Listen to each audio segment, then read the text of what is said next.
بسم اللہ الرحمن الرحیم۔ السلام علیکم۔ ایک عقل مند اور ایک بے وقوف کا ایک ہی جگہ پر انٹرویو تھا۔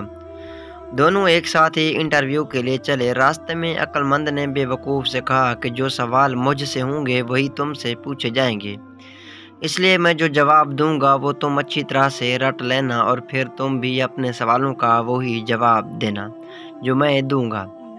بے وقوف نے رضامندی ظاہر کر دی۔ وہ جب وہاں پہنچے تو سب سے پہلے عقل مند کی باری آئی۔ اس سے سوالات شروع کیے۔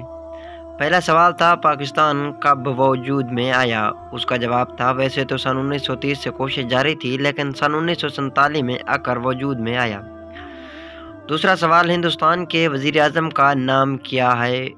جواب، ویسے تو بدلتے رہتے ہیں لیکن فی الحال نریندر مودی ہے۔ تیسرا سوال، مریخ پر آبادی ہے یا نہیں؟ جواب، سائنسدان تحقیق تو کر رہے ہیں لیکن ثابت نہیں کر سکے۔ انٹرویو لینے والے نے اس کو جانے کی اجازت دے دی۔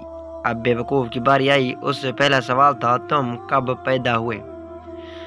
بے وقوف کا جواب، ویسے تو سن 1930 سے کوشش جاری تھی لیکن سن 1947 میں آ کر وجود میں آیا۔ تو دوسرا سوال تھا، تمہارا نام کیا ہے؟ جواب، ویسے تو بدلتے رہتے ہیں لیکن فی الحال نریندر مودی ہے۔ انٹرویو لینے والا غصے سے، کیا تم پاگل ہو؟ تو اس کا جواب تھا، بے وقوف، سائنسدان تحقیق تو کر رہے ہیں لیکن ثابت نہیں کر سکے۔